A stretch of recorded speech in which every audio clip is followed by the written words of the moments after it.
In this episode, we take a close look at the American beech hedge planted on the front of our house. Now, a beech hedge is not for everybody, but I find it to be very stately, beautiful leaves, very attractive, and in springtime it just bursts forward with fresh new growth. Now, you can see here this clip's been sped up. I'm pruning like a madman, but you'll see that I've got my clippers in one hand, and in the other hand, I'm holding onto the branch that I'm cutting, and then I take 4 or 5 branches and then put them in my box. I'm not using hedge clippers, because what that does is cut ragged edges of leaves that then turn brown. By doing this individual pruning technique, you cut back to a real branch, a real shoot, and you don't get torn and tattered leaves, which 2 weeks after pruning, those leaves start to die. They die back with a brown stripe. Now, when you're pruning like this, you've got to take it just one step at once. I frequently get asked questions about, well, what do I cut and where do I cut? All you do is you start with one branch that you know is too long, cut it back. And if you have to go back later and give it a bit more of a prune, that's fine too. It doesn't matter. But you're trying to get the overall shape.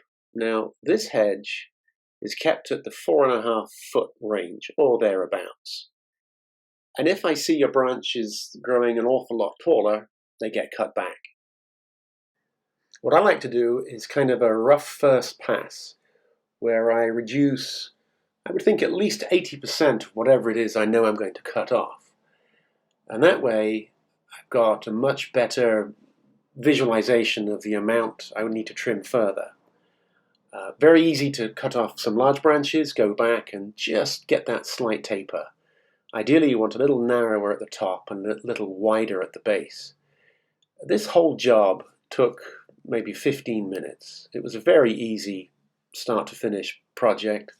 No electrical cable, no sweeping up, because I'm not cutting it into little small parts. And you'll see that I do take a moment and stand back and have a look. If you get too close to your hedge, you can keep digging and cutting a little too deep.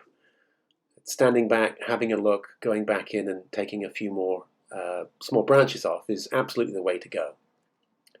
Look for the taper, look for the height, and it's great. It's a wonderful job when your beech hedge grows nicely.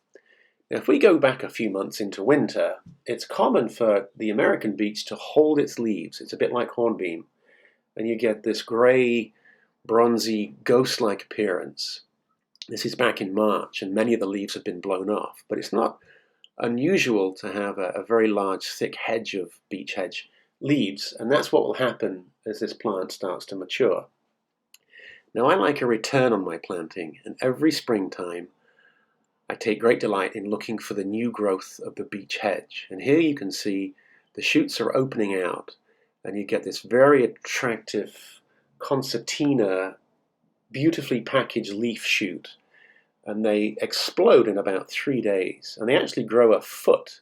The shoot opens up with a leaf, and then it keeps growing, and you get this very large, angular shoot projecting out from the main structure. Now here you can see the saplings that I put in 3 or 4 years ago, and they're put in a staggered row, and they're planted in a trench. And the trench is vital, because you don't want to put them in individual planting pits. Some will be dry and some will be wet. If you put it in a trench, then you get water moving from one end of the trench freely to the other end of the trench, and it creates a very uniform growing environment for all your plants.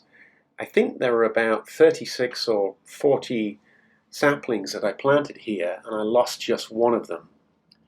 So very successful, and something I would absolutely do again and recommend it to anybody thinking of planting a bare root hedge.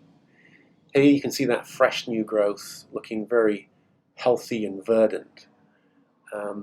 When you start with a hedge like this, it can look a little bit sparse at times, particularly now as it's just coming into leaf. But it fattens out so quickly and becomes this beautiful, dense, very elegant boundary that I think is a must for all garden. Here you can see the same plants just a few weeks later with a fresh coat of rain.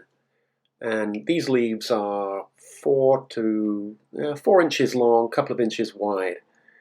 And you have with a beech hedge like this, as you see here, this very luxuriant, very full, dense hedge. And it really softens the base of our house. So I'd just like to thank you for watching Planted. Please like and subscribe.